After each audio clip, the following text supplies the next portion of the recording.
Que a graça e a paz de nosso Senhor e Salvador Jesus Cristo seja contigo. Vamos dar sequência ao estudo do capítulo 11 do livro de Daniel. No tema anterior, intitulado A Origem do Papado, estudamos dos versos 1 ao 24. E agora vamos estudar dos versos 25 ao 45. No caso, a última parte, que é a parte em que estamos vivendo. Daniel 11, verso 25 é dito: suscitará a sua força e o seu ânimo contra o rei do sul. À frente de grande exército, o rei do sul sairá à batalha com grande e muito poderoso exército, mas não prevalecerá, porque maquinarão projetos contra ele. Surge na história, então, o islamismo, que passaria a ser o rei do sul. No ano de 570 depois de Cristo, nasce Maomé, que se julgava o escolhido de Alá para reconciliar o mundo com Alá. Só que o islamismo nada mais é do que um ateísmo disfarçado. E por quê? Ao contrário do que a maioria do mundo pensa, Alá não é simplesmente outro nome para o Deus verdadeiro. Antes de Maomé elevar Alá à sua posição atual, Alá seria uma pequena rocha de um ídolo de segundo nível no interior do santuário pagão, a Caaba. Ele era apenas numa multidão de cerca de 365 pequenas rochas e era o deus da tribo de Maomé, a Quraish, Quraish. E mesmo que isso seja negado, o islamismo é de fato um ateísmo disfarçado, porque negam a divindade de Jesus, negam a sua ressurreição e negam também o evangelho da graça. Alá não tem filho divino, ou seja, nega todos os fundamentos cardeais da fé cristã. A cidade de Constantinopla, por certo tempo, impediu os avanços do novo rei do sul, o islamismo. Daniel 11, verso 24 e verso 25. Constantinopla seria uma fortaleza contra o rei do sul, por certo tempo, como já dito. Cidade essa que era consagrada à deusa da fortuna, e ali foi construída uma estátua de Apolo, com os emblemas da crucificação e raios do sol. As moedas traziam de um lado o nome de Cristo e do outro a figura do Deus Sol e a inscrição Sol Invictus, Sol Invencível. Apenas para relembrar o que foi dito semana passada. Nos anos que se seguiram, o islamismo primeiro dominou os enfraquecidos persas e avançou em direção à Síria, rei do norte, tomando Damasco no ano 635, Jerusalém em 638 e Alexandria no Egito em 642. O Egito permanecia sendo o rei do sul, mas agora sob o domínio do islamismo. O islamismo, que continuou avançando pelo norte da África até 690, depois marchou em direção às regiões da Europa. Mas, como dito no verso 25, não prevalecerá, porque Constantinopla foi uma fortaleza por certo tempo, bloqueando os avanços do islamismo sobre a Europa. Mas Constantinopla, como dito, por certo tempo, resistiria. Agora Daniel 11, dos versos 26 ao 28.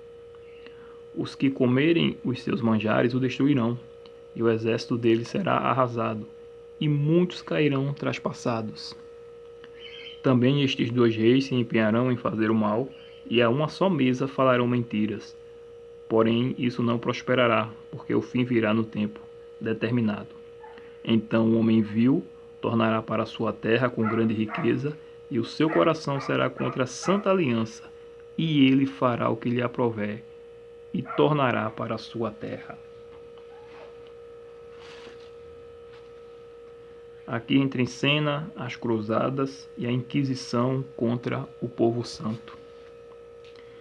Assim como no verso 21, é citado aqui também um homem vil, que prefiguram Roma Imperial, no verso 21 de Daniel 11, na pessoa de Tibério César. Agora no verso 28, Roma Papal, na figura dos papas. No verso 26 é dito: os que comerem os seus manjares o destruirão, numa alusão clara às comunidades cristãs dominadas pelo islamismo, por ocasião da primeira cruzada dos anos 1096 a 1099, e o exército do Rei do Sul, o islamismo, foi derrotado. A primeira cruzada contra o Rei do Sul, portanto, foi um sucesso. Eu leio agora uma citação escrita na página 308 do livro de Mervyn Maxwell, Uma Nova Era segundo as profecias de Daniel. Jerusalém foi tomada no dia 15 de julho de 1099. Em seu zelo religioso, os invasores cristãos, os templários, passaram ao fio da espada todo muçulmano e até mesmo todos judeus que encontraram no interior da cidade. Os homens caminhavam com sangue acima de seus tornozelos. Em Daniel 11, verso 27, é dito sobre os reis que se empenhariam em fazer o mal. Os estudiosos têm identificado esses reis como o rei do norte, o papado, e os reis que ajudaram na primeira cruzada. Eles falariam mentiras e não prosperariam, conforme os historiadores bíblicos acreditam, por conta da mútua desconfiança entre eles. Sob o pretexto de uma guerra santa, os piores elementos da Europa cristã lutavam contra os piores elementos maometanos pela posse da Terra Santa. Segunda Cruzada foi do ano 1147 a 1149. Um bom número dos que participaram das cruzadas eram pessoas verdadeiramente religiosas e com motivos sinceros, mas outros eram mercenários, vagabundos que fugiam de dívida ou de suas famílias, vassalos, desordeiros, entre outros. De um modo geral, as cruzadas foram um fracasso, e o rei do norte, o papado, só venceu mesmo a primeira. Na sétima e última cruzada, comandada pelo rei francês Luís IX, o objetivo era alcançar o Egito. Terminou desastrosamente com a prisão do rei francês, que inclusive, abrindo aqui um parêntese, esse rei, Luís, faleceu em 25 de agosto de 1270, aos 56 anos de idade. E foi em 11 de julho de 1297, 27 anos depois de sua morte, ele foi beatificado ou canonizado, ou seja, virou santo, tornando-se assim pelo Papa Bonifácio VIII, São Luís. Nessa última cruzada, por volta do ano 1260, o sultão egípcio e seu general Baibans expulsaram definitivamente os cristãos da Palestina até o ano de 1917. Agora Daniel 11, no verso 28. Então o homem vil tornará para a sua terra com grande riqueza, e o seu coração será contra a santa aliança. Ele fará o que lhe aprouver e tornará para a sua terra. Tornando a falar sobre o homem vil, dessa vez na figura do papado, embora derrotados, tanto Roma como seus aliados, os sobreviventes, voltavam com grande despojo, sedas e veludos, armaduras metálicas, ouro, entre outras coisas. E como dito no verso 28, o seu coração se voltará contra a santa aliança.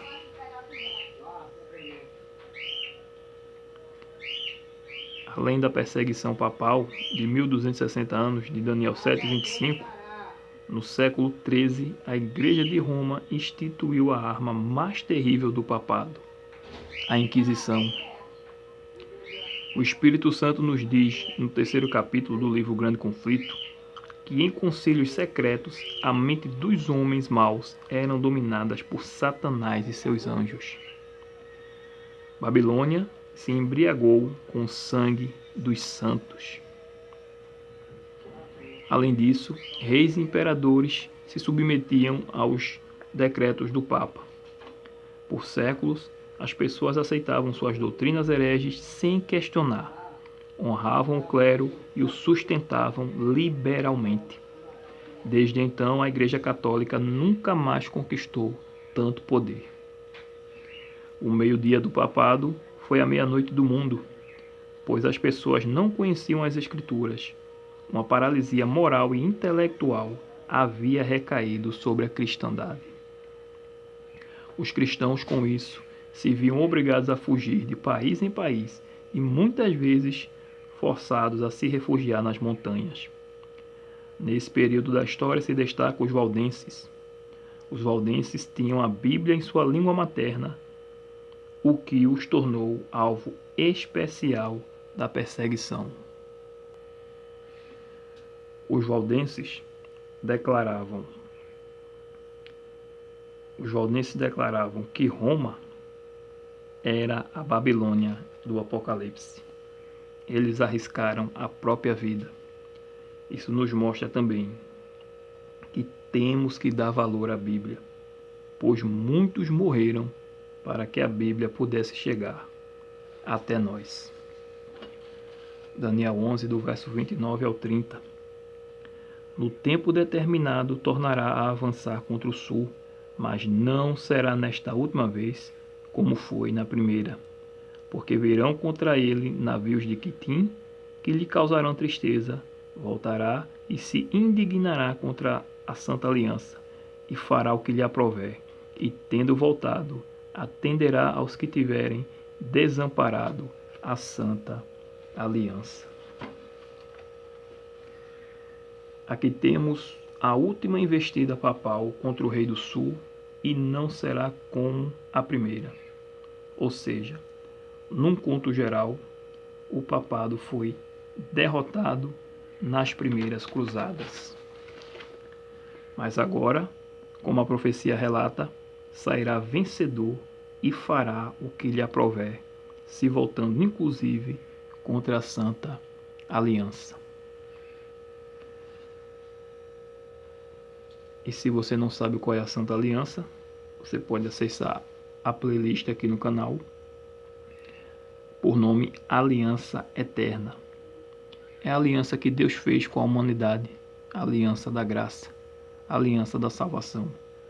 Mas nesse estudo, nessa playlist, a Aliança Eterna, ela é mais detalhada. Em 1904, Ellen White escreveu: grandes mudanças estão prestes a ocorrer no mundo, e os últimos acontecimentos serão rápidos. A profecia de Daniel 11 quase atingiu seu cumprimento máximo. Logo se darão as cenas da perturbação final. Isso está escrito em Testemunhos Seletos, no volume 3, páginas 280 e 283. A maior e mais feroz ação do papado, que é o anticristo, será exatamente nos últimos dias, por ocasião do decreto dominical. Recapitulando algumas coisas do capítulo 11 do tema passado, em Daniel 11, dos versos 5 ao 13, o rei do norte é a Síria, sob o domínio do povo Seleuco, os Seleucidas. Daniel 11, versos 15 e 16, Roma se torna o rei do norte, após dominar os Seleucidas em 168 a.C., e depois de Constantino, Roma papal se torna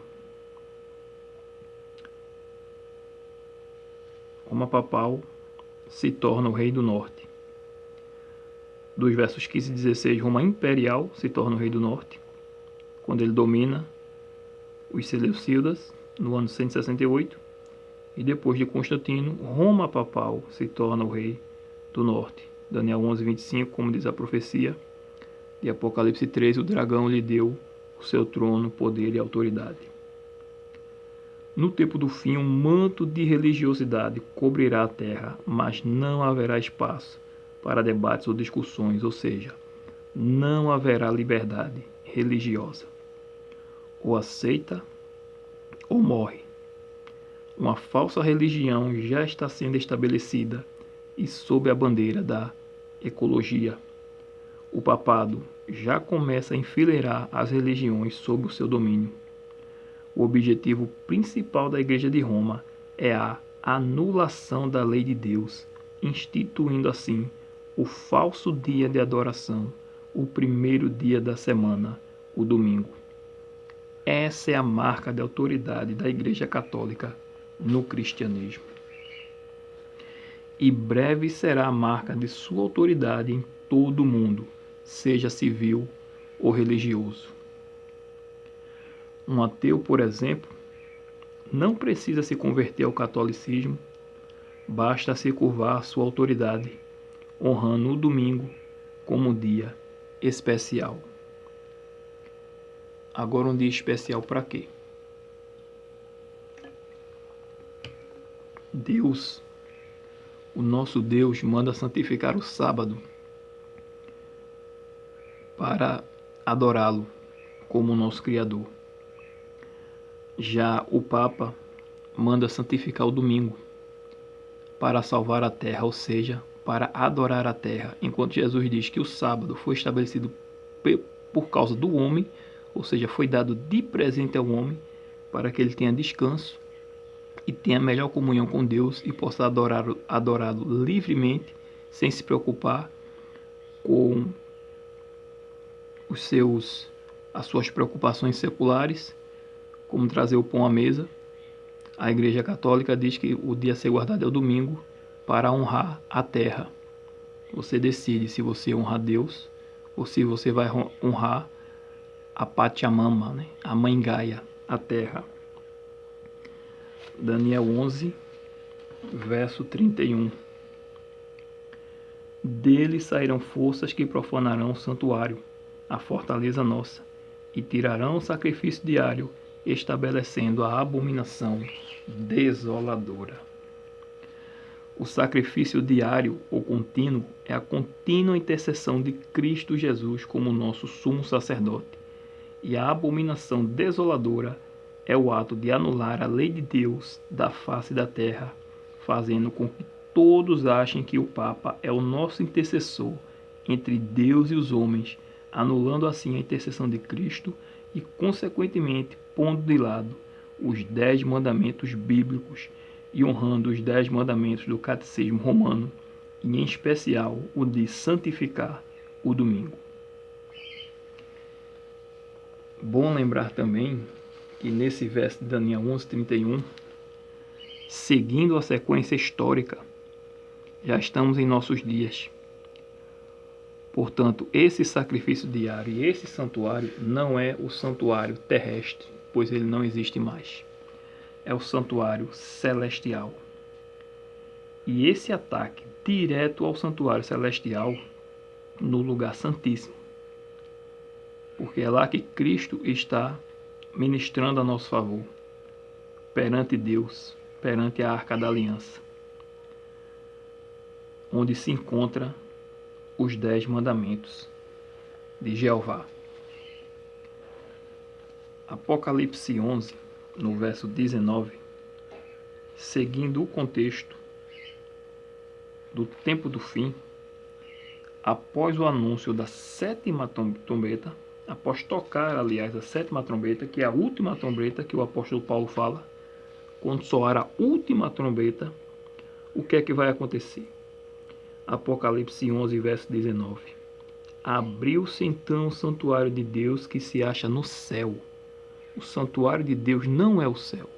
O santuário de Deus se acha no céu. Abriu-se então o santuário de Deus que se acha no céu, e foi vista a arca da aliança no seu santuário, e sobrevieram relâmpagos, vozes, trovões, terremotos e grande saraivada. Saraivada, para quem não sabe, é chuva de pedra, chuva de granizo. Ao tocar a 7ª trombeta, a arca da aliança será vista no céu. O céu se abrirá o santuário celestial.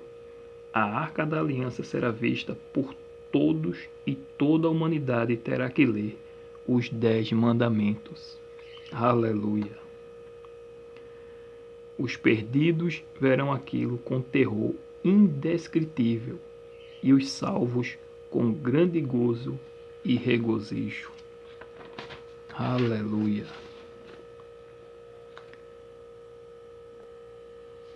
A lei de Deus é a expressão genuína do seu caráter e do seu amor. Em Êxodo 20 e em Deuteronômio, no capítulo 5, temos a descrição de forma unida dos 10 mandamentos. Os 10 mandamentos estão em toda a Bíblia, de Gênesis ao último capítulo de Apocalipse. Mas nesses 2 capítulos, em Êxodo 20 e em Deuteronômio 5, temos de forma unida os 10 mandamentos. Os primeiros 4 mandamentos é uma referência ao amor do ser humano em relação a Deus. E os 6 últimos em relação do amor do ser humano com o seu próximo. Tanto que foi entregue a Moisés 2 tábuas escritas pelo próprio dedo de Deus e em ambos os lados.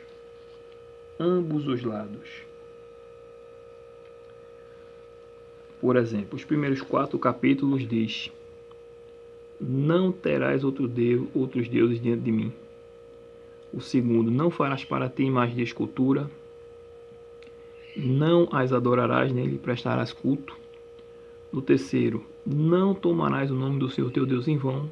E o quarto: lembra-te do dia de sábado para o santificar, porque em 6 dias fez o Senhor Jeová os céus e a terra, o mar e tudo que neles há, e ao 7º dia descansou. Por isso o Senhor Jeová abençoou o dia de sábado e o santificou. Esses 4 mandamentos primeiros é em relação ao nosso amor a Deus, e os 6 últimos, nosso compromisso com o próximo. Por isso, a lei de Deus se cumpre no amor ao próximo.